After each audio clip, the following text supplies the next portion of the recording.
epistles, right? నిన్నటి దినాన పత్రికలను మనం ఎలాగూ అనువదించి వ్యాఖ్యానించాలో ఆ సంగతులను మనం చూచాం. Especially we looked at how to interpret Pauline epistles. ప్రత్యేకంగా పౌలు గారి యొక్క పత్రికలు ఎలాగ మనం అనువదించాలో వ్యాఖ్యానించాలో చూచాం. Today in this session we're going to look at how to interpret parables. ఈ సమయమందు ఈ తరగతిలో ఉపమానములను ఎలాగ మనం అనువదించాలో ఆ సంగతులు మనం నేర్చుకుందాం. Okay, there are parables throughout the Bible here and there. Bible గ్రంథం అంతటిలో కూడా అక్కడ ఇక్కడ ఉపమానాలు ఉన్నాయి. But especially in the Gospels, it was a technique used by Jesus to communicate certain truths to people. అయితే సువార్తలలో ప్రభు అయినటువంటి యేసుక్రీస్తు వారు ప్రజలకు అర్థం కావటానికి ఈ యొక్క ఉపమానాలను సాంకేతికంగా ఉపయోగించాడు.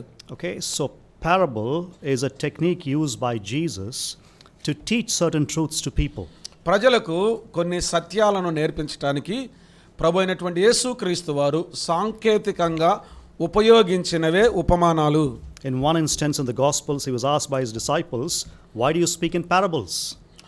ఒకసారి సువార్తలలో ఆయన శిష్యులు ప్రభు యేసుక్రీస్తు వారిని ఇలాగ అడిగారు, ఉపమాన రీతిగా ప్రభువా నీవెందుకు మాట్లాడుచున్నావు అని. Okay, so let me begin with a question. What is a parable? అక్కడ ప్రశ్న ప్రారంభమవుతుంది. ఉపమానం. Let me begin with a question. నేను ప్రశ్నతో ప్రారంభం చేస్తూ ఉన్నాను.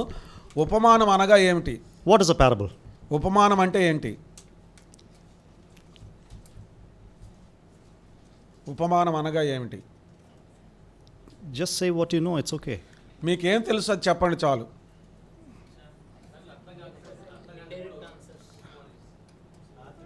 Indirect answers to what? సాదృశ్యం అంటే ఏంటి? Example. Example, okay. What else? ఇంకా ఏమనంటే చెప్పండి. Representations of truth. Okay, that's a good answer. Okay, సత్యానికి ప్రాతినిధ్యంగా అని అంటూ ఉన్నారు. మంచి జవాబు. Okay, let me give you a very simple definition, okay? I don't want to get into any academic definitions. Very simple definition. మీకు చాలా సులువైనటువంటి నిర్వచనాన్ని మీకు చెప్తాను, వినండి. ఏంటి? It's okay. There is a truth that Jesus wants to teach, okay? ప్రభు అయినటువంటి యేసుక్రీస్తు వారు బోధించాలి అనుకున్న ఒక సత్యం ఉంది. Okay, so when he wants to teach the truth, he illustrates the truth in the form of a story. ఆయన చెప్పాలనుకున్నటువంటి సత్యాన్ని ఒక కథలాగా దృష్టాంతపరిచి చెప్తాడు. Okay, is that clear? He wants to share a truth to the people. ఆయన ప్రజలకు ఒక సత్యాన్ని బోధించాలి లేక చెప్పాలనుకున్నప్పుడు, and he doesn't directly share the truth, సూటిగా ఆ సత్యాన్ని ఆయన చెప్పడు, but he shares a story to illustrate the truth. ఆ సత్యాన్ని దృష్టాంతముగా చెప్పటానికి ఆయన ఒక కథను ఉపయోగిస్తాడు. And that story is called a parable. ఆ ఉపయోగించబడిన ఆ కథే ఉపమానము. Okay? Sarena? So parable is a story that is thrown alongside a truth. ఈ ఉపమానము అనేది అలాగూ ప్రజలలోకి విసిరినటువంటి ఒక సత్యం లాంటిది. That is thrown alongside a truth. అది సత్యం వైపు నుంచి చెప్పబడినటువంటిది. సత్యంతో కూడా చెప్పబడిన కథ ఉపమానం. Okay, and it illustrates the truth. ఆ సత్యాన్ని అది దృష్టాంతపరుస్తుంది. అర్థమైందా? It's a very simple definition of a parable. ఉపమానం అనగా అదొక సులువైన నిర్వచనం. The word para in Greek means alongside or to be with. పారా అంటే అర్థం ఏంటంటే దానితో కూడా అని అర్థం. Okay. దాని వెంట అని అర్థం. So a story that is thrown alongside or along with a truth. ఈ ఒక కథ సత్యం, ఒక కథ వెనకాల సత్యాన్ని ప్రజలకు తెలియచేయటమే ఉపమానం. ఒక కథ సత్యంతో కూడా ఇసురువేయబడ్డం ప్రజలకు తెలియచేయటమే ఉపమానం. And this katha, this story illustrates this truth. ఈ కథ ఏదైతే ఉందో అది సత్యాన్ని దృష్టాంతంగా చెప్తుంది. All right, clear, right? Okay. ఇప్పుడు మీకు అర్థమైందా? Now that is one of Jesus's unique ways of teaching truth to people. ప్రజలకు ప్రభు సత్యాన్ని బోధించే పద్ధతిలో అది ఒక అసమానమైనటువంటి పద్ధతి. And Jesus used parables in many different ways and on many different occasions. వివిధమైనటువంటి సందర్భాల్లో వివిధమైనటువంటి ఉపమానాలను ప్రభువైన యేసుక్రీస్తు వారు ఉపయోగించాడు. How many parables do you think Jesus taught in his life? At Prabhu least Yesu- as they are contained in the Gospels. ప్రభు అయినటువంటి యేసుక్రీస్తు వారు సువార్తలలో ఎన్ని ఉపమానాలు చెప్పాడు అని మీరు అనుకుంటున్నారు? ఎన్ని ఉపమానాలు చెప్పాడు? Some number, tell me please. ఏదో ఒక సంఖ్య చెప్పండి. Some guess. మత్తయిలో 8 ఉన్నాయి. ఎన్ని ఉపమానాలు? నంబర్ అక్కడ 7, 8. ఓకే, టోటల్గా ఎన్ని ఉన్నాయంటే? మొత్తం ఎన్ని ఉన్నాయి ఉపమానాలు? How many of you say 50? 50. 50. ఎవరు లేరా? 100? 50, 100, 75? 75, 40? 40. Nobody. Okay, so between 35 and 40 parables. Okay, 35, 40 మధ్యలో ఉన్నాయి ఉపమానాలు.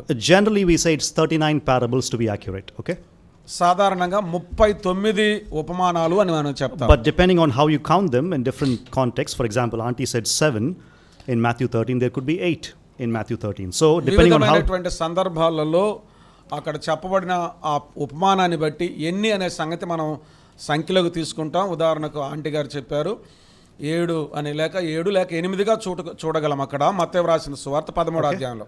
So depending on how you count them, it's between 35 and 40. మనము లెక్కించే పద్ధతిని బట్టి ఉంటుంది. 39 లేక 40 ఉండొచ్చు. ఏంటంటే ఏమైనా చెప్పారు? అంతే. That's all. లేదు లేదు లేదు, మీరు తగ్గించారని కాదు, అది మనం ఎలా కౌంట్ చేసామని. మనం ఎలా లెక్కించుతామో అదే. Okay, so between 35 and 40. Can you name some interesting, important parables that come to our minds? మన మనసులోనికి వచ్చే ఆసక్తికరమైన ముఖ్యమైన ఉపమానాలు ఏమైనా ఉంటే చెప్పండి. The prodigal son, very good. Yeah, Luke chapter తప్పిపోయిన 15. కుమారుడు చాలా మంచిది. Luke chapter 15. లోక వ్రాసిన సువార్త 15వ అధ్యాయం. And by the way, there are 3 parables is what we say in the chapter, right? లోక 15లో Lost. 3 ఉపమానాలు ఉన్నాయి. Lost sheep, lost తప్పిపోయిన coin, గొర్రె, lost son. తప్పిపోయిన నాణెము, తప్పిపోయిన కుమారుడు. It is all one parable, not 3. అదంతా కూడా ఒకే ఉపమానం, 3 ఉపమానాలు It's కాదు, just one story. ఒకే కథ. So some say 3 and others say 1, but it's actually 1. And depending on how you count it, it's between 35 and 40. మీరు కొందరు 3 అంటున్నారు, కొందరు 1 అంటున్నారు. అది మనం లెక్కించే విధానాన్ని బట్టి ఉంటుంది. అది ఒకే ఒక ఉపమానం. ఏంటంటే? Okay, very good. Okay, the parable of the vineyard. Okay. ద్రాక్ష తోటను గురించిన ఉపమానం ఉంది మార్కు రాసిన ఇంకా సువార్తలో. lost son is a prodigal son, whatever. What తప్పిపోయిన else? కుమారుడు Good Samaritan is a very, మంచి సమరయుడు. that is in Luke chapter 10. లోక వ్రాసిన సువార్త 10వ అధ్యాయంలో I think verses 25 to 37. Yeah. 25 నుంచి 37 వచనాల వరకు. What else? ఇంకా ఏమైనా ఉన్నాయా? The parable of the sower. Yeah. విత్తువాణిని గురించిన ఉపమానం Okay, that is in Matthew 13. మత్తయి వ్రాసిన సువార్త 13వ అధ్యాయంలో ఉంది అది. What else? ఇంకా ఏమైనా ఉన్నాయా? The parable of the just judge. న్యాయాధిపతి. Okay. And the parable of the foolish virgins. Okay. బుద్ధి లేని కన్యకలను గురించిన ఉపమానం. Okay, these are all famous, important parables given by Jesus, right? ప్రభువైన యేసుక్రీస్తు వారు ఇచ్చినటువంటి ముఖ్యమైన ఉపమానాలు ఇవి. Now listen very carefully, please. జాగ్రత్తగా వినండి. A parable is a story that has 2 levels of meaning. ఒక ఉపమానం అది ఒక కథ, 2 విధాల అర్థం భావం ఉంటుంది దానికి. Okay, there are 2 levels of meaning. 2 రకాలైనటువంటి అర్థాలు ఉంటాయి ఒక ఉపమానానికి. And listen very carefully to what I'm saying next. నేను తర్వాత ఏదైతే చెప్తున్నానో ఆ సంగతి జాగ్రత్తగా వినండి. Only certain details in the story represent something else. ఆ ఉపమానంలో, ఆ కథలో ఏదైతే ఉందో ఆ కథలో ఉన్న కొన్ని సంగతులు ఒక ప్రత్యేకమైన విషయాలను గురించి మాత్రమే తెలియజేస్తాయి. కొన్ని సంగతులు మాత్రమే తెలియజేస్తాయి. ప్రత్యేకమైన విషయాలు తెలియజేస్తాయి. Let me say that again, okay? So a parable is a story, a simple story that has 2 levels of meaning. ఈ ఉపమానం అనేటువంటి కథలో 2 రకాలైనటువంటి భావాలు ఉంటాయి. 2 levels of meaning. 2 విధాలైనటువంటి భావాలు ఉంటాయి. Only certain details in the story represent something else. ఆ ఉపమానంలో చెప్పబడిన కొన్ని విషయాలు మాత్రమే ప్రత్యేకంగా కొన్ని విషయాలకు సంబంధించినవి. For example, ఉదాహరణకు in the parable of the prodigal son, తప్పిపోయిన కుమారుని గురించిన ఉపమానంలో there are 2 levels of meaning about the father. తండ్రిని గురించి 2 రకాల భావాలు ఉన్నాయి అందులో. One is, ఒకటి, he is actually the father of the son in the story. ఆ కథలో ఆ కుమారునికి ఆయన తండ్రిగా ఉన్నాడు. Yes or no? అవునా కాదా? But at a different level, అయితే మరి ఒక భిన్నమైన కోణంలో చూస్తే in the story, the father represents God. ఆ కథలో ఆ తండ్రి దేవునికి గుర్తుగా ఉన్నాడు. Yes or no? దేవునికి Okay. ప్రతినిధిగా ఉన్నాడు, అవునా కాదా? Okay, let me ask you a question here. ఇక్కడ మిమ్మల్ని ఒక ప్రశ్న అడగనివ్వండి.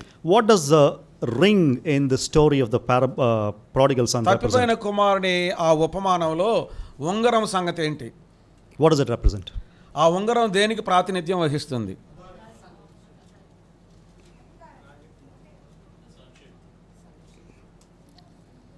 Actually, nothing. వాస్తవానికి ఏం లేదు అక్కడ. Okay? So you don't have to spiritualize everything.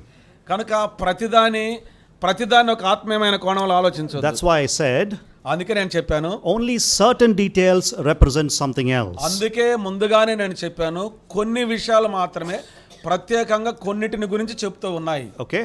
Now the difficulty with parables is, ఈ ఉపమానాలతో ఉండేటువంటి కష్టమైన విషయం ఏంటంటే, what details represent something else? ఒక విషయాన్ని గురించి చెప్పబడిన ఆ వివరాలు ఏమిటి అనేదే కష్టతరమైన విషయం. What are the details in the parable that have a different level of meaning? ఆ ఉపమానంలో ఉన్న ఏ విషయాలు ఒక ప్రత్యేకమైన దానికి సంబంధించినవి వర్తిస్తాయి. ఓకే, అది అర్థం చేసుకుంటే మనం పారబుల్స్ కరెక్ట్గా ఇంటర్ప్రెట్ చేస్తాం. ఎస్, ఓకే, ఆ సంగతిని మనం అర్థం చేసుకుంటే సరిగా ఉపమానాలను మనం అనువదించి వ్యాఖ్యానించాలి. If we don't understand that, అది మనకు అర్థం కాకపోతే we try to spiritualize every detail in the parable. ఆ ఉపమానంలో ఉండే ప్రతి విషయాన్ని కూడా ఆత్మీయమైన కోణానికి మనం అన్వయించడానికి ప్రయత్నం చేస్తే, and we lose the meaning of the entire parable as given by Jesus. ప్రభువైన యేసుక్రీస్తు వారు ఇచ్చిన ఆ ఉపమానం యొక్క భావం అంతటిని మనం కోల్పోతాం. Okay, for example, in the story of the prodigal son, ఉదాహరణకు తప్పిపోయిన కుమారుని గురించిన కథలో people say the ring represents Holy Spirit and all of those things. కొంతమంది చెప్తారు ఆ ఉంగరం అనేది పరిశుద్ధాత్మకి సంబంధించిందని ఏవేవో చెప్తారు. I don't know what the interpretations are here around this area.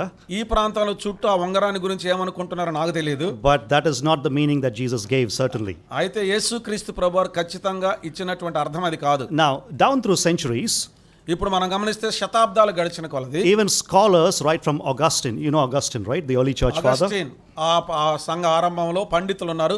వారు వ్రాసినటువంటి వ్యాసాలు ఏమిటంటే, they took a lot of liberty with parables, ఈ ఉపమానాల విషయంలో వాళ్ళు చాలా స్వేచ్ఛను తీసుకున్నారు. and they started allegorizing every detail of the parable.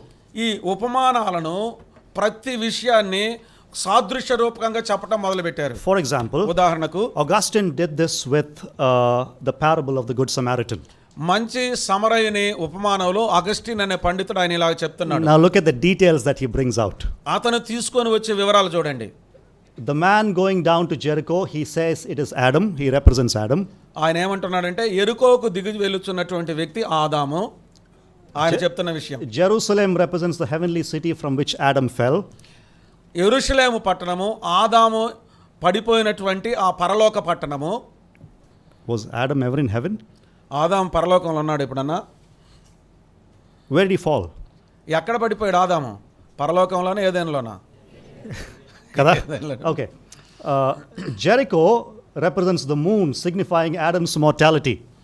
అయితే ఈ ఎరుకో అనేది చంద్రునికి గుర్తుగా ఉంది, అది నాశనాన్ని చూపిస్తుందని చెప్పాడు. The robbers are the devil and his angels. ఈ దొంగలు ఎవరంటే అపవాది వాని దూతలని చెప్తున్నాడు. Okay, so he goes on and on and on, and he says the inn represents the church, the hotel అయితే represents the church. ఆయన అలాగే చెప్పుకుంటూ వెళ్ళి పూటకోళ్ళ వాని ఇండ్లని ఉంది, అది సంఘం అని చెప్తున్నాడు. The innkeeper is the apostle Paul. ఆ పూటకోళ్ళవాని ఇంట్లో ఉన్న పూటకోళ్ళవాడు అపోస్తులైన పౌలు అని చెప్తున్నాడు. Now there is no end to such interpretations. ఆ విధమైనటువంటి వ్యాఖ్యానాలకు అసలు ముగింపే లేదు. Okay, అవునా? there are contradictions even in interpretations, but people still believe it. ఆ అనువాదాలలో వివాదం ఉన్నప్పటికీ కూడా ప్రజలు నమ్ముతున్నారు. So this was a very problematic approach across church history. సంఘ చరిత్ర అంతటిలో కూడా ఇది ఒక సమస్యాత్మకమైనటువంటి విషయంగా ఉంది. Until the late 19th century. 19వ శతాబ్దం వరకు. late 19th century. 19వ శతాబ్దం యొక్క చివరి వరకు, In the late 19th century, 19వ శతాబ్దం యొక్క ముగింపు కాలంలో the New Testament scholars started realizing that this is not the way to look at the parables of Jesus. క్రొత్త నిబంధన గ్రంథం యొక్క పండితులు ఆలోచన చేయటం ప్రారంభించారు. ప్రభువైన యేసుక్రీస్తు వారు ఉపమానాల ద్వారా చెప్పాలనుకున్న సారాంశం ఇది కాదు. Because you've lost the whole point of what Jesus was trying to say. ఎందుకంటే ప్రభువైన యేసుక్రీస్తు వారు ఏదైతే చెప్పాలనుకున్నామో ఆ విషయాన్ని మొత్తాన్ని ప్రక్కన పెట్టేశారు. Is that what Jesus said? యేసు ప్రభు వారు మంచి సమరయుని గురించి చెప్పిన ఉపమానాన్నిలో చెప్పాలనుకున్న సత్యం ఇదేనా? Remember the context? Luke chapter 10. సందర్భం, లూకా రాసిన సువార్తల సందర్భం చూడండి. Okay, a lawyer comes to Jesus and says, ఒక ధర్మశాస్త్రోపదేశకుడు ప్రభువైన యేసుక్రీస్తు వారి యొద్దకు వచ్చి ఇలాగ చెప్తున్నాడు. read that please, Luke 10 verse 24. Somebody read that please. లూకా 10:24 దయచేసి ఎవరైనా చదవండి.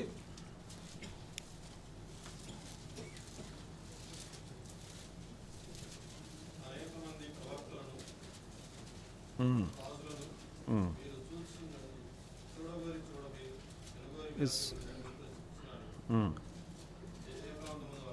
25 I think. verse 25? 25.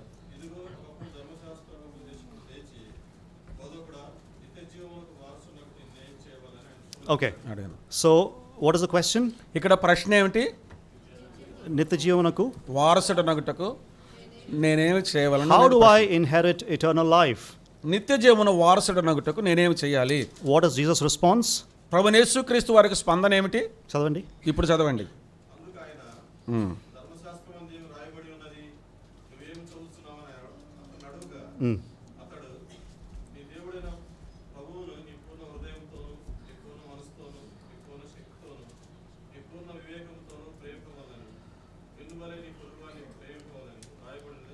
Okay, so he summarizes all the commandments into two, right? ప్రభు వారు ధర్మశాస్త్రం అంతటిని రెండు ఆజ్ఞల్లోనికి పొందుపరిచి సారాంశంగా చెప్తున్నాడు. What is the second one?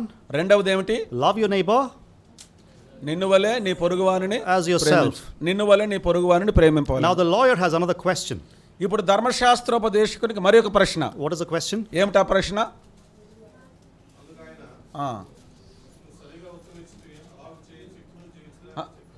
ధర్మశాస్త్రోపదేశం మరి ఒక ప్రశ్న. Yes, Who is my neighbor? నా పొరుగువాడు ఎవడు అని ప్రభువుని అడిగాడు ఆ ధర్మశాస్త్రోపదేశం. Yes or no? అవునా కదా? So Jesus is giving this parable as an answer to the question, who is my neighbor? నా పొరుగువాడు ఎవడు అనే ప్రశ్నకు జవాబుగా ప్రభువైన యేసుక్రీస్తు వారు ఈ ఉపమానం చెప్పాడు, మంచి సమరయుని గురించిన ఉపమానం. Yes or no? అవునా Right? కదా? So when we look at the answer of Jesus, we should understand who's actually a neighbor. ప్రభువైన యేసుక్రీస్తు వారి యొక్క జవాబును మనం చూచినప్పుడు వాస్తవానికి పొరుగువాడు ఎవడు అనే సంగతి మనకు అర్థం కావాలి. Yes or no? అవునా కదా? Logical? ఇది న్యాయబద్ధంగా ఉందా లేదా? Will all these details answer that question? ఆ ప్రశ్నకి ఇవన్నీ జవాబులా? Simple question he asked, who is my neighbor? సులువైన ప్రశ్న అడిగాడు, నా పొరుగువాడు ఎవడు అని. See, that's why the context in the Bible, in classes we say this, context is king.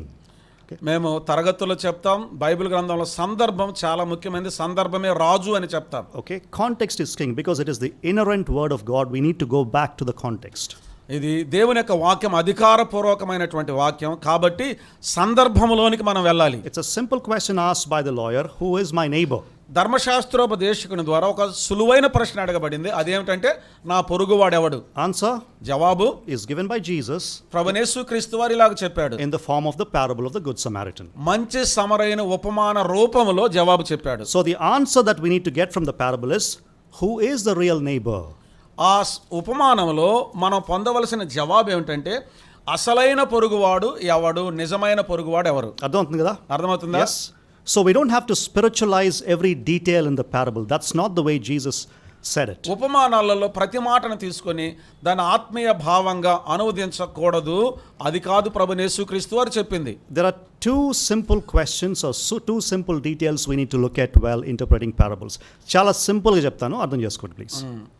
ఈ ఉపమానాలను మనం ధ్యానం చేసేటప్పుడు రెండు చాలా సులువైనటువంటి ప్రశ్నలు మన మనసులో ఉండాలి. నేను చాలా సులభంగా చెప్తాను, అర్థం చేసుకోండి. రెండు విషయాలు. There are two principles that are there for interpreting parables. ఉపమానాన్ని మనం అనువదించాలంటే రెండు సూత్రాలు ఉన్నాయి, ప్రాథమిక సూత్రాలు. Very simple ones. చాలా సులువైన సూత్రాలు. Number one. మొట్టమొదటిది, look for one main point for each main character. ప్రతి వ్యక్తిలో కూడా ఒక ముఖ్యమైనటువంటి లక్షణాన్ని తీసుకోండి. Look for one main point for each main character. ప్రతి వ్యక్తిలో కూడా ఒక ముఖ్యమైనటువంటి విషయాన్ని తీసుకోవాలి మనం. Now here is the important thing we need to understand. ఇక్కడ మనం అర్థం చేసుకోవాల్సిన ముఖ్యమైన విషయం ఉంది. Most parables, about 80% of the parables, ఎక్కువ ఉపమానాలలో దాదాపు 80% ఉపమానాల్లో will make only one point. ఒకే ఒక విషయం ఉంటుంది. Only one point. ఒకే ఒక విషయం. Some make 2 points. కొంతమంది రెండు విషయాలు చెప్తారు. No. Some parables make కొన్ని 2 points. ఉపమానాల్లో రెండు విషయాలు ఉంటాయి. And very rarely some parables contain 3 points. చాలా తక్కువగా కొన్ని ఉపమానాలలో 3 విషయాలు ఉంటాయి. అర్థమైంది కదా? అర్థమైందా? Most parables ఎక్కువ ఉపమానాల్లో make only one point, one major point. ఒకే ఒక సారాంశం, ఒకే విషయం ఉంటుంది. Usually Jesus has asked the question and he is responding to the question with a truth or a story. ఒక వ్యక్తి యేసుక్రీస్తు ప్రభువారిని ప్రశ్నించినప్పుడు ఆ ప్రశ్నకు జవాబుగా ఒక కథ చెప్తూ ఆ కథతో పాటు సత్యాన్ని వారికి తెలియజేస్తాడు ప్రభు. సాధారణంగా ఒక విషయం ఉంటుంది. Usually one main point. సాధారణంగా ఒక విషయం ముఖ్యంగా In ఉంటుంది. some parables 2 main points. కొన్ని ఉపమానాలలో రెండు ముఖ్యమైన విషయాలు ఉంటాయి. In very rare cases 3 main points. చాలా అరుదుగా 3 ముఖ్యమైన విషయాలు ఉంటాయి. I've not seen a parable with 4 main points. Generally I've not seen it. సహజంగా 4 ముఖ్యమైన విషయాలు కలిగిన ఉపమానం నేనేది చూడలేదు. Okay? సరేనా? So for each main character, ప్రతి ముఖ్యమైనటువంటి వ్యక్తిగా అక్కడ చూసినప్పుడు for each main character in the parable, ఆ ఉపమానంలో ఉన్నటువంటి ముఖ్యమైనటువంటి వ్యక్తి, generally there are 1 or 2 or maximum 3 main characters. అక్కడ ఒకరు ఇద్దరు లేక ముగ్గురు ఉంటారు. You need to find a truth about each person. ప్రతి వ్యక్తి యొక్క సత్యాన్ని మనం చూడాలి. ప్రతి వ్యక్తిని గురించిన సత్యం. And then you understand the point of the parable. అప్పుడు ఆ ఉపమానం యొక్క విషయం ఏంటో మనకు అర్థమవుద్ది. Sometimes it could be a group of characters together. కొన్నిసార్లు కొంతమంది గుంపులైన వ్యక్తులుగా కూడా ఉంటారు, ఒక గుంపుగా ఉంటారు. Okay? All right. So we'll look at the parable of the prodigal son first. మొట్టమొదటిగా తప్పిపోయిన కుమారుని గురించిన ఉపమానం చూద్దాం. Look at Luke chapter 15. లూకా వ్రాసిన సువార్త 15వ అధ్యాయం. Luke chapter 15. లూకా వ్రాసిన సువార్త 15వ అధ్యాయం. Since you all affirm that it's a very famous parable, I'll start with that. మీకు అందరికి బాగా సుపరిచితమైనటువంటి ఉపమానం కాబట్టి అక్కడనే ప్రారంభం చేద్దాం. Okay? Luke chapter Sarena? 15. Now look at verse 1. Let me read that for you. Look at the context. The Bible, సందర్భం. in the Bible, context is always important. Look at the context now. Bible గ్రంథంలో సందర్భం ఎప్పుడు కూడా ముఖ్యమే. ఒకటో వచనాన్ని మనం చూద్దాం, సందర్భం ఏమిటో. Now all the tax collectors and all the sinners were coming near to him to listen to him. Okay? Yes. Both the Pharisees and the scribes began to grumble, saying, "This man receives sinners and eats with them."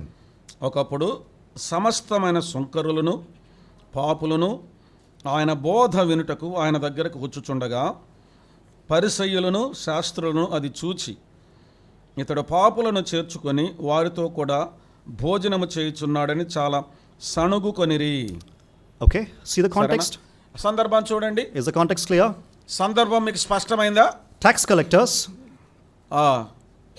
అక్కడ ఉన్నటువంటి ఆ సుంకరులు, they were hated by the Jewish people. వారు యూదుల చేత ద్వేషింపబడిన వారు సుంకరులు. Although some of them were Jews, they worked for the Roman government. రోమా ప్రభుత్వానికి పనిచేసే యూదులైనప్పటికీ కూడా వారిలో కొందరు, సుంకరుల్లో కొందరు, Okay? They used to levy more taxes than they are supposed to.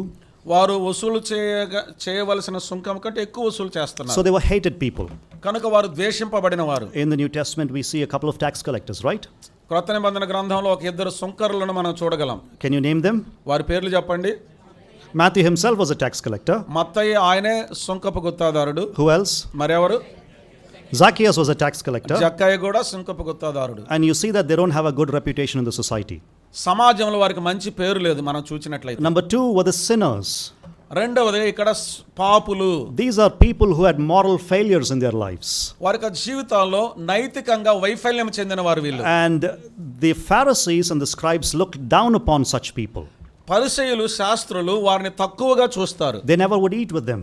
వారితో కలిసి భోజనం కూడా ఎన్నడూ చేయరు. In the first century Greco-Roman, it's called table fellowship. They would never have table fellowship with them. మొదటి శతాబ్దంలో బల్లా సహవాసాన్ని వారు చేయరు, వారితోటి కలిసి భోజనం చేయరు. But listen, అయితే వినండి, all these people were coming to Jesus.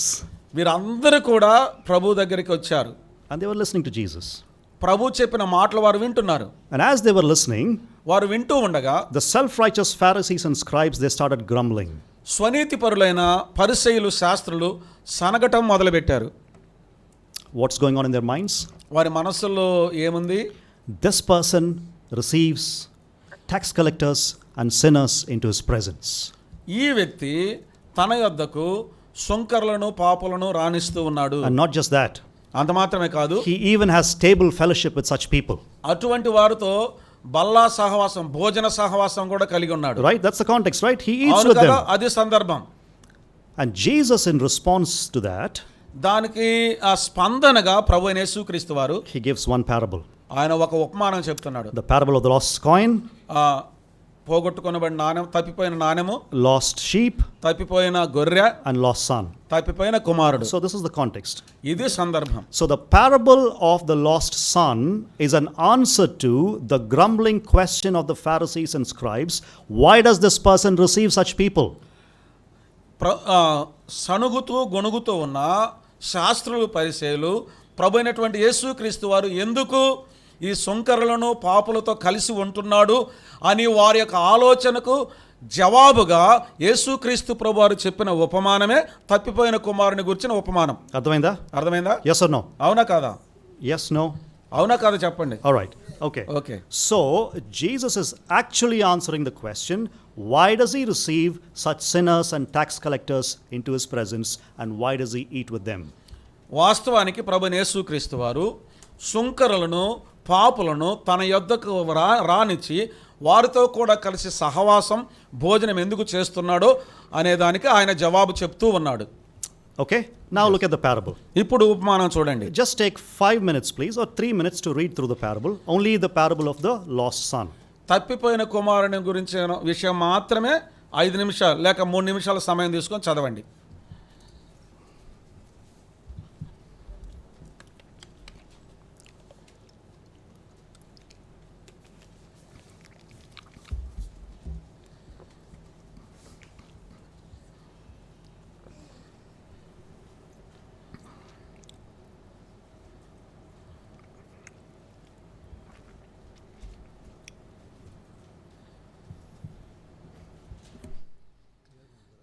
Yes?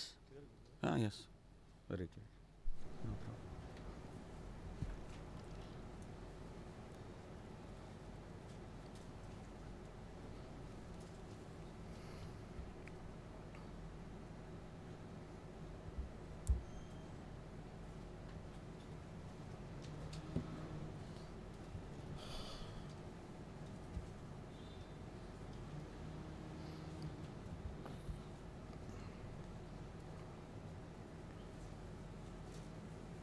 అయిపోతే చెప్పండి.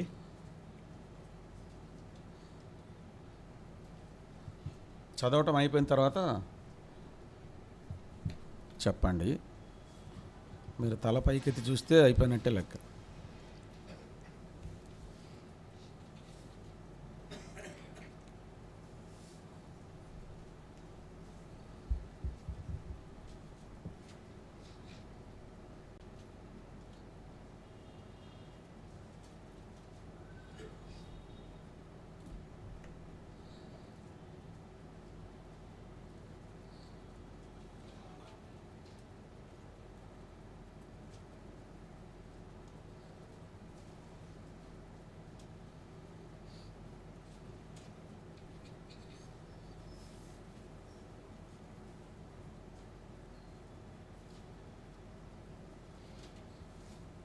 అయిపోయింది స్టోరీ.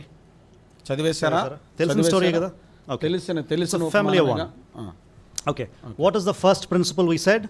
మనం చెప్పుకున్న మొదటి సూత్రం ఏంటి అర్థం చేసుకోవటానికి? We look, there are at 1, 2 or maximum 3 main characters, right? 1 లేక 2 లేక 3 గరిష్టంగా ఉంటారు ఆ ఉపమానం. Maximum 3 main characters or a group of characters. Okay. Can you tell me one main character from this parable? ఈ యొక్క ఉపమానంలో ముఖ్యమైన ఒక వ్యక్తిని చెప్పండి. Father. Very good. Okay. Very good. So if you take father out of the story loses the meaning. ఈ కథలో నుంచి తండ్రిని మాత్రమే మనం తీసుకున్నట్లయితే, No. If you take father out of the story. ఆ తండ్రిని గనక ఈ ఉపమానంలో నుండి బయటికి తీసివేస్తే ఇంకంతా కోల్పోయినట్టే లెక్క. Yes, the story loses the meaning. Okay. Second main character. రెండవ ముఖ్యమైన వ్యక్తి The prodigal son. Yes. తప్పిపోయిన కుమారుడు. Okay. If you take the son out of the story, there is no story at all. కథలో నుండి తప్పిపోయిన కుమారుని తీసివేస్తే కథే లేదు అసలు. Okay. There is no tappipadam there. Okay. The third one. మూడో వ్యక్తి The older son. Yes. పెద్ద కుమారుడు. Because he also makes an important contribution to the story. ఈ కథకు మరొక ముఖ్యమైన సహకారాన్ని ఇచ్చేవాడు పెద్ద కుమారుడు. Yes or no? అవునా కాదా? Three main characters. మూడు ముఖ్యమైన వ్యక్తులు. If you take the ring out of the story, will the story still make sense? ఆ కథలో నుంచి ఆ ఉంగరం కనుక మనం తీసేస్తే ఆ కథలో భావం ఉంటుందా? Yes. అవును, Because ఉంటుంది. it is just incidental detail. అదొక సంఘటనను గురించిన వివరణ అంతే. అంతే. ఓకే, అర్థమవుతుందా ఇప్పుడు? అర్థమవుతుందా? If you take the fattened calf out of the parable, will it still make sense? క్రొవ్విన దూడను గనక ఆ ఉపమానంలో నుంచి తీసివేస్తే ఇందులో భావం ఉంటుందా? అర్థం ఉంటుందా? Still you can make the parable right. Okay. ఇప్పటికీ భావం ఉంటుంది. If you take the servants out of the parable, does it still make sense? ఆ ఉపమానంలో నుండి సేవకులను దాసులను బయటికి తీస్తే ఉపమానం యొక్క భావం నిలిచి ఉంటుందా? Yes or no? అవునా కాదా? ఇప్పుడు అర్థమవుతుంది కదా? ఇప్పుడు అర్థమవుతుందా మీకు? If you take a character out of the story will lose its meaning. It's called an important character. ఆ వ్యక్తిని గనక ఆ ఉపమానంలో నుండి మనం బయటికి తీసివేస్తే ఆ ఉపమానం యొక్క భావాన్ని పూర్తిగా మనం కోల్పోతాం. Okay, if it's a main character. ముఖ్యమైనటువంటి వ్యక్తిని మనం తప్పిస్తే ఇంకా భావమే మనకు అర్థం కాదు. Now, so there are three main characters in this parable. ఈ యొక్క ఉపమానంలో ముగ్గురు ముఖ్యమైన వ్యక్తులు ఉన్నారు. The father, తండ్రి, yes, the prodigal son, తప్పిపోయిన కుమారుడు, and the older brother. పెద్ద కుమారుడు. Okay. Rest of the details are just details in the story. There is no spiritual meaning to it. మిగిలిన సంఘటనలు ఏవైతే ఉన్నాయో అవన్నీ కూడా ఏమాత్రము భావము లేనటువంటివి, అర్థం లేనటువంటి విషయాలు మాత్రమే. They don't have any spiritual meaning. వాటిలో ఎంత మాత్రం ఆత్మీయమైన ఏ విధమైన అర్థం లేదు. They are just details in the story. కేవలం ఆ కథకు సంబంధించిన వివరణ మాత్రమే, అది వివరాలు మాత్రమే. Even if you take them out of the story still makes sense. ఆ కథలో నుంచి వాటిని తీసివేసినా కూడా ఇంకనూ ఆ కథలో భావం ఉంటుంది. Yes or no? అవునా కాదా? అర్థమవుతుంది కదా? అర్థమవుతుందా? Now there are three main characters.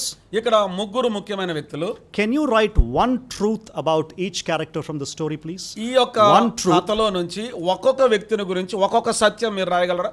ఒక వ్యక్తిని గురించి ఒక సత్యం. Summarize their character and write down one line. Just understand it. వారి యొక్క ఆ వ్యక్తిని మీరు చూచి ఆ వ్యక్తిని గురించి ఆలోచన చేసి ఆ సారాంశాన్ని ఒక మాటలో రాయగలరా? ఒక్కొక్క వ్యక్తిని గురించి ఒక్కొక్క మాట, ఒక్కొక్క వ్యాఖ్యానం. Just three main characters, three main points, that's all. ముగ్గురు వ్యక్తులు, మూడు విషయాలు వారిని గురించి. 5 minutes. 5 నిమిషాలు. మనం ఇంకొక పారబుల్ కూడా చేయాలి, అందుకని ఇంకొక ఉపమానంలో కూడా వెళ్ళాలి కాబట్టి 5 నిమిషాల సమయం. ఒక్కొక్క వ్యక్తిని గురించి ధ్యానం చేసి ఒక్కొక్క వ్యక్తిని గురించి ఒక మాట వ్రాయండి, లేక ఒక వ్యాఖ్య రాయండి.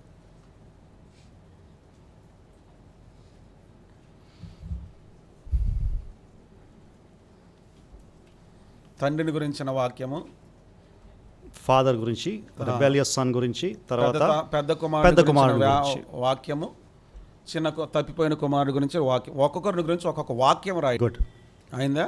ఓకే, చెప్పండి బ్రదర్. ఎవరి గురించి? ఫాదర్. తండ్రిని గురించి.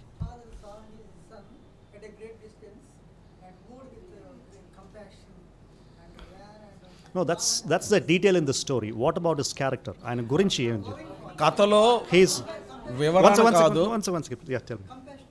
He's a compassionate father. Okay. దయగలిగిన తండ్రి. ఒక్కొక్క వ్యక్తి యొక్క వ్యక్తిత్వం గురించి రాయండి ఒక మాట. Okay, does that capture the entire detail about the father from the story? Compassionate father. దయగల తండ్రి అనేటువంటి మాట ఉపమానములో జరిగిన సంగతులన్నిటిని బట్టి అది ఆయనకు సరిపోతుందా? అదొక క్యారెక్టర్ అంతే, అదొక వ్యక్తిత్వం అంతే కదా. Okay, I'll tell you. అదొక వ్యక్తిత్వం. అక్క చెప్పండి. ప్రేమ, father's love. Okay. తండ్రి ప్రేమ. It's good. See, all these are good. ఇవన్నీ మంచియే. It should summarize the entire character of that character. Okay. ఆ వ్యక్తి యొక్క వ్యక్తిని గురించిన సారాంశం అంతా రావాలి. నేను ఫస్ట్ పారబుల్ ఇస్తాను, సెకండ్ నుంచి మీరు చేద్దాం, సరేనా? Oh that's easy. ఏంటంటే okay, very good. That is a good point. Yes, అది మంచి విషయం. Yeah, okay. So I'll come to that. So I said there are two main principles, right? Number one, you look for main characters and write one detail about them. ముఖ్యంగా రెండు సూత్రాలు ఉంటాయి. అందులో ఉండే ఒక వ్యక్తిని తీసుకొని ఆ వ్యక్తిని గురించి ఒక మాట రాయండి అని చెప్పాను. Okay. The second detail, an important one is, రెండవదిగా ముఖ్యమైనటువంటి వివరం ఏమిటంటే, listen very carefully, please. జాగ్రత్తగా వినండి. The main points that you discover must be the ones that the original audience of Jesus would have understood. అందులో నుంచి మనం తీసుకున్నటువంటి వివరణ ఏదైతే ఉందో అక్కడ వాస్తవికంగా ఉన్నటువంటి ప్రజలకు ఆ విషయం అర్థమై ఉండాలి. అక్కడ వాళ్ళకి ఏం అర్థమైందో అదే మనకు అర్థం కావాలి. వాళ్ళకి ఏదైతే సహజంగా వాస్తవంగా అక్కడ ఉన్నటువంటి ప్రజలకు ఆ సంగతి అర్థం కావాలి, అది మనకు అర్థమవుతుంది. ఇప్పుడు చూడండి, let's go back to Augustine's interpretation of the good Samaritan. మంచి సమరయుని గురించిన ఉపమానంలో అగస్టిన్స్ గారి గురించిన వ్యాఖ్యానంలోనికి వెళ్దాం. ఓకే, ఇప్పుడు యేసు ప్రభు వారు ఈ మాట చెప్తున్నారు, గుడ్ సమరిటన్. మంచి సమరయుని గురించి యేసుక్రీస్తు ప్రభు వారు చెప్తున్నాడు. Telugu to Telugu translation here again. So when Jesus shared that, the audience was sitting and listening, right? యేసుక్రీస్తు ప్రభు వారు ఆ విషయాన్ని పంచుకున్నప్పుడు అక్కడ ఉండేటువంటి ప్రేక్షకులు కూర్చొని వింటూ ఉన్నారు. Do you think they would have understood the inn as the church?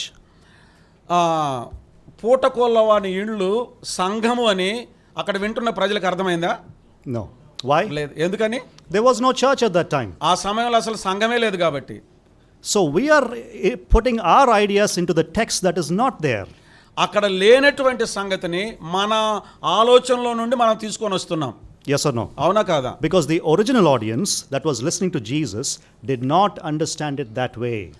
వాస్తవానికి అక్కడ ఉండి యేసుక్రీస్తు ప్రభువారు ఆ ఉపమానం చెప్పినప్పుడు వినినటువంటి ప్రజలకు అక్కడ సంఘం లేదు కాబట్టి అసలు ఆ విషయమే వాళ్ళకి తెలియదు కదా. అవునా? వాళ్ళకేం అర్థమైందో మనకు అదే అర్థం కావాలి.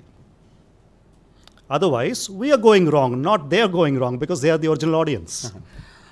వాళ్ళకి ఏదైతే అర్థమైందో అదే మనకు అర్థం కావాలి. దాంట్లో కనుక మనం తప్పిపోతే మనం పోగొట్టుకున్న వాళ్ళం అవుతాం. Yes or no? వారు కాదు. Right? అవునా కదా? So, a text cannot mean to you what it did not mean to the original audience. Always remember that. ఎల్లప్పుడూ గుర్తుపెట్టుకోండి, అక్కడ చెప్పబడిన ఆ అక్షరాల ఆ మాట ఏదైతే ఉందో మనం ఏదైతే అర్థం చేసుకుంటున్నామో అక్కడ వాస్తవికంగా ఉండి వినినటువంటి ప్రజలకు అది కాదు. అసలు అది ఏం అర్థమైందో అదే మనకు అర్థం అదే మనకు అర్థమవుద్ది. అదే కావాలి. Okay, so let me say that again. Let me say it in Telugu. I know it's a difficult sentence that I gave. కష్టమైన అయినా మరలా చెప్తాను వినండి. మనం బైబిల్ ఏదైనా టెక్స్ట్ తీసుకున్నామంటే దాన్ని ఒరిజినల్ ఆడియన్స్కి దాని మీనింగ్ ఏమైతే అర్థమైందో మనకు కూడా అదే అర్థం కావాలి. Why? Because it cannot have two different meanings for two different generations. It is the same meaning. వాక్యంలో ఒక వచనాన్ని మనం తీసుకున్నప్పుడు ఆ వచనంలో అక్కడ వాస్తవికంగా ఉన్న ప్రజలకు ఏదైతే అర్థమైందో ఇప్పుడు మనకు కూడా వారికి అర్థమైంది అర్థం కావాలి. దేవుని యొక్క వాక్యంలో భిన్నమైన రెండు అర్థాలు ఉండవు, ఒకటే అర్థం ఉంటుంది. Okay? It is almost like putting ourselves in the place of the audience. వాస్తవానికి చెప్పాలంటే అక్కడ ఉన్నటువంటి ఆ ప్రజల స్థానంలోనికి మనల్ని మనం తీసుకొని వెళ్ళినట్టుగా ఉంటుంది. And listening to Jesus directly. యేసుక్రీస్తు ప్రభువారు మాట్లాడగా నేరుగా విన్నట్లుంటుంది. And understanding what he's saying. ఆయన ఏదైతే చెప్పాడో అది మనం అర్థం చేసుకున్నట్లుగా ఉంటుంది. That is what a good Bible study is. అది నిజమైన బైబిల్ ధ్యానం. Okay, it is not bringing Bible into the 21st century. It is going back to the biblical days and understanding what the scripture writers are saying. 21వ శతాబ్దంలోనికి Bible గ్రంథాన్ని తీసుకొని రావటం కాదు, కానీ Bible ఎప్పుడైతే ఉందో అక్కడికి మనం వెళ్ళి అక్కడ వాస్తవికమైనటువంటి భావాన్ని అర్థాన్ని అర్థం చేసుకోవటం. అర్థమైంది కదా? అర్థమైందా? Okay, so the first one, look for maximum 3 characters and write 1 point each about those main characters. మొట్టమొదటిగా ముఖ్యమైన 3 వ్యక్తులను తీసుకొని ఒక్కొక్క వ్యక్తిని గురించిన విషయాలు ఒక్కొక్క మాట చొప్పున రాయండి. Number 2, రెండవదిగా the main points that you discover should be the ones that the original audience of Jesus would have understood. నీవు ఏదైతే వివరణ అందులో నుంచి తీసుకున్నావో ఆ సమయంలో యేసుక్రీస్తు ప్రభువారు ఎదుట వాస్తవికంగా ఉన్న ప్రజలు ఏదైతే అర్థం చేసుకున్నారో అదే ఇప్పుడు కూడా మనం అర్థం చేసుకోవాలి. ఓకే, వాళ్ళకి ఏం అర్థం కాలేదో మనకు అర్థమైతే మనం తప్పుపోతున్నాం. అదే అర్థం. వాళ్ళకి ఏదైతే అర్థం కాలేదో వారికి అర్థం కాదు ఇప్పుడు మనం క్రొత్తగా తీసుకుంటే ఆ భావం మనకు తెలియదు. ఎందుకంటే వాళ్ళకి పౌల్ అంటే ఎవరు తెలియదు. Yes or no? So Paul cannot be the innkeeper. అక్కడ పౌల్ అంటే వాళ్ళకి తెలియదు. పూటకోళ్ళవాడు పౌలు కాదు అక్కడ, ఎందుకంటే అప్పటికి పౌలు లేడు కదా. Okay, now we'll go to the the parable of the prodigal son. ఇప్పుడు మనం తప్పిపోయిన కుమారుని ఉపమానంలోనికి వెళదాం.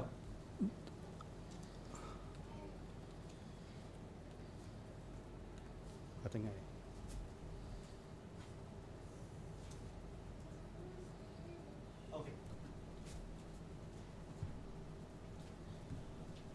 So, three main characters, right? ముగ్గురు ముఖ్యమైన వ్యక్తులు కదా. Look what is written here. అక్కడ ఏం రాయబడిందో చూడండి. Number one, rebellious son, the prodigal son. మొట్టమొదటిగా తప్పిపోయిన కుమారుడు, తిరుగుబాటు కుమారుడు. What is the truth we learn from the parable? ఈ యొక్క ఉపమానంలో నుంచి మనం నేర్చుకునే సత్యం ఏమిటి? Sinners may confess their sins and turn to God in repentance. పాపులు తమ పాపాన్ని గురించి తెలుసుకుని పశ్చాత్తాపడి దేవుని వైపు తిరగొచ్చు. Yes or no? అవునా కాదా? Is that what happened in the son? కుమారునిలో జరిగింది అదే కదా. ఖచ్చితంగా He went away with all his assets. తన కలిగిన దాన్ని అంతా తీసుకొని వెళ్ళిపోయాడు. He squandered his money and lost everything. తన ధనానంతా దుర్వ్యాపారం వల్ల ఖర్చు చేసి పోగొట్టుకున్నాడు. He went to the point of eating pig's food, almost eating pig's food, which is such a detestable thing for a Jew. దాదాపుగా పందులు తినే పొట్టు తినడానికి కూడా ప్రయత్నం చేశాడు. యూదులకు అత్యంత హేయమైన విషయం అది. And then he remembers his father's house. తర్వాత తన తండ్రి ఇంటిని జ్ఞాపకం చేసుకున్నాడు. Luke does not use that word, but the word in theology is repentance. He changed his mind. అయితే వాస్తవానికి అక్కడ ఆ బైబిల్ గ్రంథంలో ఆ పదం రాయలేదు, కానీ నిజమైన పదం ఏంటంటే మారు మనసు పొంది అనే పదం ఉంది అక్కడ.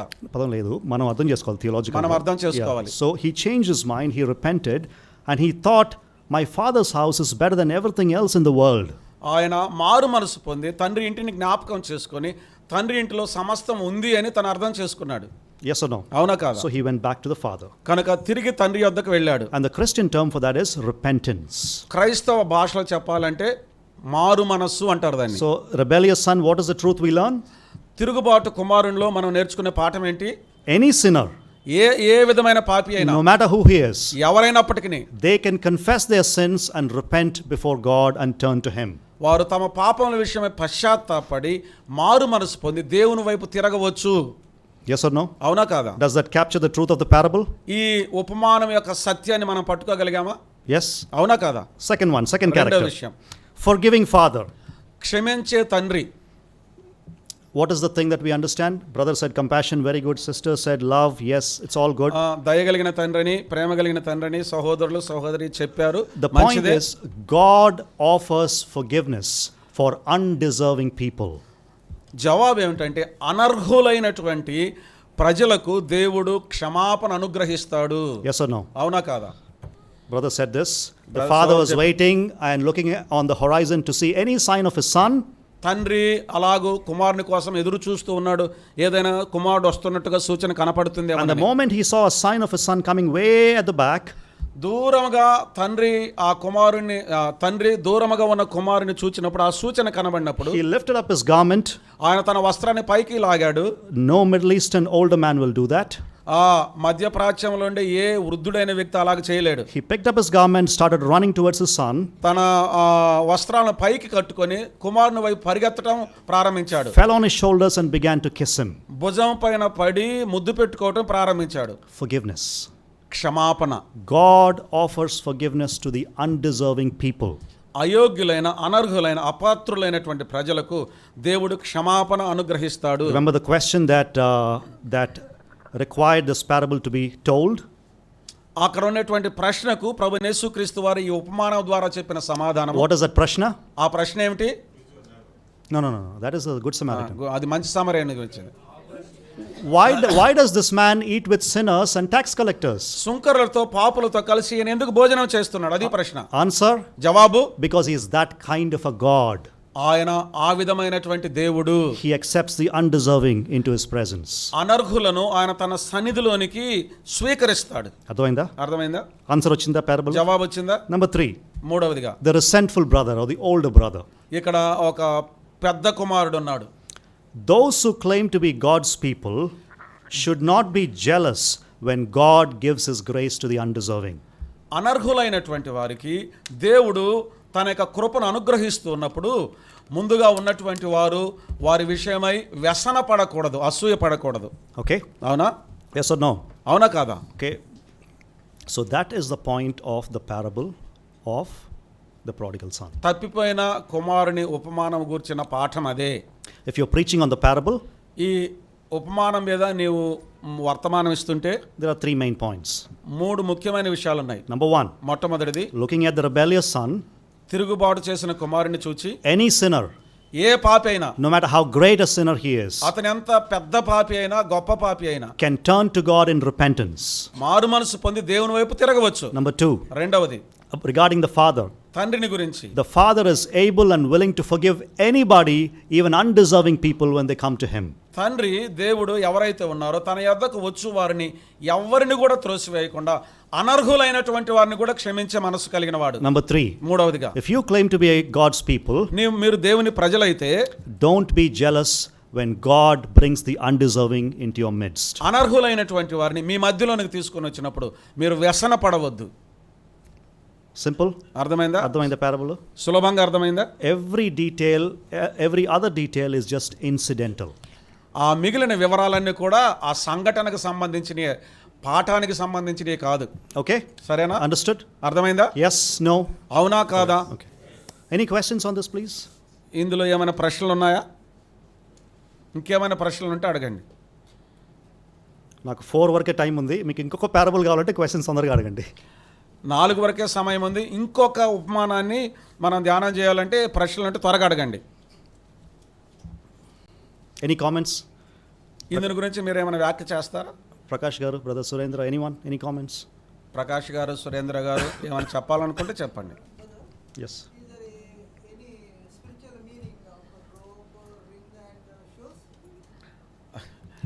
ఈ వస్త్రం గురించి, పాదరక్షల గురించి, ఉంగరం గురించి ఏమైనా ఆత్మీయమైన అర్థం ఏమైనా ఉందా అని అడుగుతున్నారు సోదరులు. What is the answer Prakash brother? Prakash గారు జవాబు మీరే చెప్పండి. ఏంటి దానికి అర్థం? నో, ఏం లేదు. Right. Even if you remove the shoes from the story, ఒకవేళ చెప్పులు గనక ఆ కథలో తీసేసామనుకోండి, the ఏమవుతుంది? story makes sense. ఆ కథలో భావం ఉంటది లేదా? Robe makes sense. See, there could be a Middle Eastern meaning but not a spiritual meaning. Okay? అవి ఆ సందర్భానికి సంబంధించిన భావమే కానీ ఆత్మీయమైనటువంటి భావం లేదు, అక్కడ పాఠం లేదు. అర్థమైందా? ఆత్మీయమైన పాఠం ఏమి లేదు అందులో. The robe means that he has been accepted into the family as his own son once again. వస్త్రము తన యొక్క ఇంటిలోనికి మరలా కుమారునిగా స్వీకరిస్తున్నాడు అనే దాని గుర్తంతే. ఆత్మీయమైన పాఠం ఏమి లేదు. But the 3 main characters are the prodigal son, the father and the older brother. అయితే ముగ్గురు వ్యక్తులు ముఖ్యం. తప్పిపోయిన కుమారుడు, తండ్రి, పెద్ద కుమారుడు. Now, those people who were listening to Jesus, అక్కడ ఉన్నటువంటి ప్రజలు ప్రభు చెప్పినప్పుడు వారు వింటూ ఉన్నప్పుడు would they have understood this? వారికి అది అర్థమైందా? ఇదే వారికి అర్థమైందా? Yes or no? అవునా కాదా? Luke 15. లోక వ్రాసిన సువార్త 15వ అధ్యాయం. Who are the people there? అక్కడ ఉన్న ప్రజలు ఎవరు? The tax collectors, sinners, and the సుంకరులు, Pharisees పాపులు, and the scribes. పరిసయ్యులు, శాస్త్రులు. Okay, the Pharisees and the tax collectors, the sinners and the tax collectors, they would have rejoiced in hearing this story. ఈ కథ చెప్పినప్పుడు సుంకరులు, పాపులు ఎంతగానో ఆనందించుంటారు. Why? ఎందుకని? Because God calls anyone who's undeserving. ఎందుకనగా దేవుడు అనర్హులైన వారిని ఎవరినైనా సరే దేవుడు పిలుస్తూ ఉన్నాడు. Okay, the next one, very quickly. తర్వాత విషయం త్వరగా. Okay, the parable of the good Samaritan. మీరు చెప్పిందే. మీరు చెప్పిందే మంచి సమరయుడు. Look at Luke chapter 10 verses 25 to 37. లోక వ్రాసిన సువార్త 10వ అధ్యాయం 25 నుంచి 37 వరకు. 25 నుంచి 37 వరకు. Okay. Can you take 3 minutes and read it please? Just 3 minutes. 3 నిమిషాలు తీసుకొని చదవండి. 25 నుంచి 37 వరకు. లోక 10 25 నుంచి 37 వరకు.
అయిపోయిందా?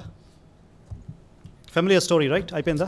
పరిచయమైన కథే కదా, అయిపోయిందా? కైందా? Okay. Can you tell me the main characters? ఇక్కడ ముఖ్యమైన వ్యక్తులు చెప్పగలరా?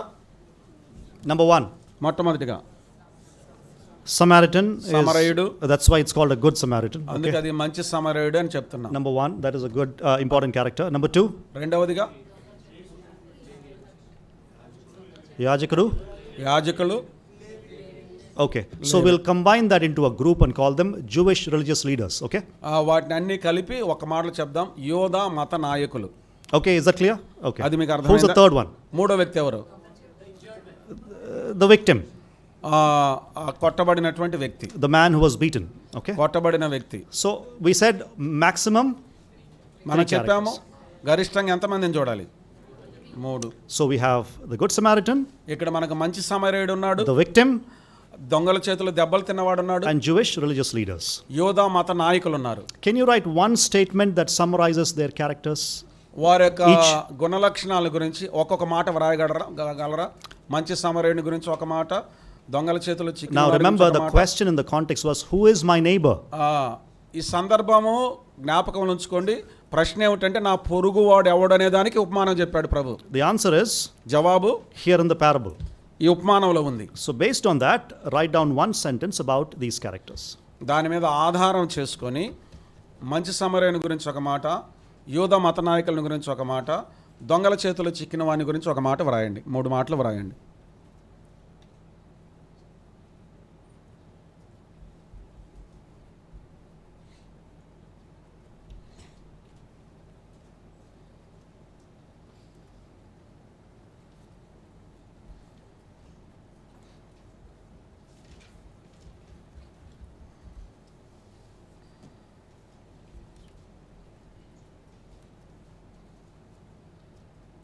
And by the way, in the context in which the parable was said, అదేవిధంగా ఈ యొక్క ఉపమానం చెప్పినటువంటి ఆ సందర్భంలో the Jews hated the Samaritans. Okay, Jews hated. It's a strong emotion.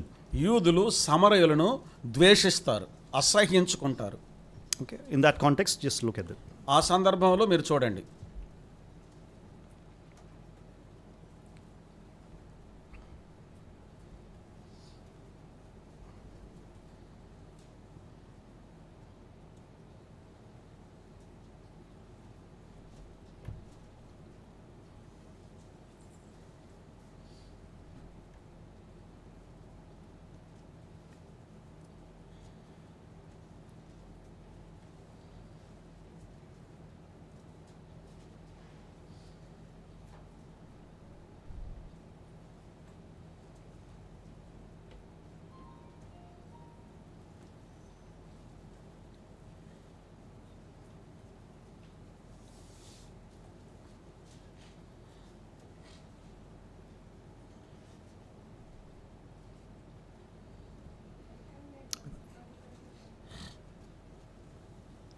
ఏంటంటే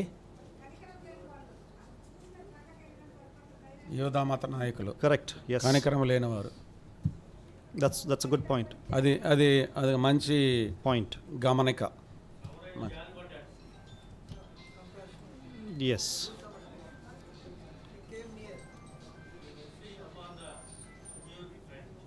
Yes. Okay. సురేంద్ర బ్రదర్ అయిపోయిందా? చెప్పండి ఒకటి.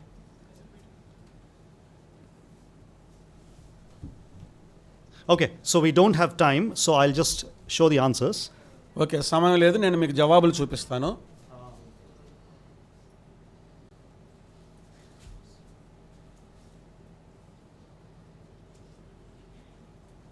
Okay. Man beaten by the robbers. దొంగల చేతిలో చిక్కి కొట్టబడినవాడు. Even enemies, in this case Samaritans, can show love. ఈ విషయంలో శత్రువుల ఎడల కూడా సమరయులు ప్రేమను చూపించగలరు. Okay, even enemies can show love. శత్రువులు కూడా ప్రేమను చూపించగలరు. Number 2, Jewish religious leaders. రెండవదిగా యోధా మత నాయకులు. When it comes to a lack of love, ప్రేమ లేని ఆ విషయంలోనికి వచ్చినప్పుడు you cannot talk about your religious duty as an excuse. నీ యొక్క మత సంబంధమైనటువంటి బాధ్యతలను సాకుగా నువ్వు చెప్పడానికి వీల్లేదు. The actual problem is you don't have love. విషయం ఏమిటంటే మత సంబంధమైన విషయం కాదు కానీ లోపల ప్రేమ లేదు వాళ్ళకు. అర్థమైందా? Yes. Next, third one. మూడో విషయం, Samaritan. మంచి సమరయుడు. Even a hated foreigner can become a model of love. ద్వేషించబడిన విదేశీయుడు కూడా ప్రేమకు మాదిరిగా ఉండగలడు. Yes or no? అవునా కాదా? What is the question? Who is my neighbor? ప్రశ్న ఏమిటి? నా పొరుగువాడు ఎవరు? What is the answer? జవాబేంటి? The question is not who is my neighbor. ప్రశ్న నా పొరుగువాడు ఎవరు అని కాదు. The more important thing is not who is my neighbor. ముఖ్యమైనటువంటి విషయం నా పొరుగువాడు ఎవరు అనేది కాదు అక్కడ. But the point is, అయితే విషయం ఏంటంటే anybody can be your neighbor if they show you love. నీవు ప్రేమ చూపిస్తే ఎవరైనా నీ పొరుగువాడే. Yes. అర్థమైందా? He can be my neighbor if I show him my love. నా ప్రేమను ఆ వ్యక్తి అలా చూపిస్తే అతను నా పొరుగువాడు అవుతాడు. So neighbor doesn't need to be sitting right next to you or right next to your house. పొరుగువాడు అనగానే నీ ప్రక్కన కూర్చున్న వ్యక్తి లేకపోతే నీ ప్రక్క ఇంటి వాడే కావాల్సిన అవసరం లేదు. Anybody, even a hated foreigner, can become your neighbor by showing love. ప్రేమను చూపించడం ద్వారా నీవు ద్వేషించే ఒక విదేశీయుడు కూడా నీ పొరుగువాడు కాగలడు. Yes. అవునా కాదా? అర్థమైందా పారబుల్? ఈ ఉపమానం అర్థమైందా? ఇవన్నీ కథలుగా జీసస్ మన యేసు ప్రభు వారు ఆ టైంలో వాళ్ళ ఆడియన్స్కి చెప్పేవారు. Yes. Alright. Now I just want to mention one detail and I'll close in 2 minutes, brother. 2 నిమిషాల్లో ముగిస్తాను. ఒక వివరం చెప్పి, in this parables there's a subsection. ఈ యొక్క ఉపమానాల్లో మరలా విభాగింపబడిన విషయాలు ఉన్నాయి. And that is called kingdom parables. అవి దేవుని రాజ్యమును గురించిన ఉపమానాలు. They talk about the kingdom of God. వారు దేవుని రాజ్యాన్ని గురించి మాట్లాడారు. Auntie was mentioning Matthew 13. Aunty గారు మత్తయి రాసిన సువార్త 13వ అధ్యాయంలో ఉండే ఉపమానాల గురించి ప్రస్తావించారు. Matthew 13 contains kingdom parables. అవి రాజ్యమును గురించిన ఉపమానాలు. మత్తయి రాసిన సువార్త 13వ అధ్యాయంలో. Okay. అవునా? God willing, next time if I come back here we can understand what kingdom parables are. ప్రభు చిత్తమై ఈసారి నేను ఇక్కడికి వస్తే అప్పుడు మనకు అర్థమవుతాయి. అర్థమవుతాయి కాదు, అప్పుడు దాని గురించి మాట్లాడదాం. అప్పుడు అర్థమవుతాయి, మనం దాని గురించి మాట్లాడుకుందాం. All right, so again thank you very much for your time. You've been great hosts. Thank you for your hospitality and love. మరలా మీ ప్రేమను బట్టి, మీరు ఇచ్చిన ఆతిథ్యాన్ని బట్టి, అతిథి ప్రియులుగా ఉండటం దాన్ని బట్టి ప్రత్యేకంగా మా వందనాలు మీకు తెలియజేస్తున్నాం. Okay, thank you again to the elders of the assembly. మరొకసారి స్థానిక సంఘ పెద్దలకు ప్రత్యేకమైన వందనాలు Special తెలియజేస్తున్నాం. thanks to brother Prakash. ప్రత్యేకమైన వందనాలు ప్రకాష్ గారికి. And also thank you to brother who translated for me. నాకు అనువాదం చేసిన సహోదరుని కూడా ప్రత్యేకమైన వందనాలు. Okay, thank you for your patience. May the Lord bless you all. Keep serving the Lord always. మీ సహనానికి చాలా వందనాలు. ప్రభు మిమ్మల్ని అందరినీ దీవించునుగాక. మీరందరూ ప్రభు యొక్క సేవలో నమ్మకంగా కొనసాగండి.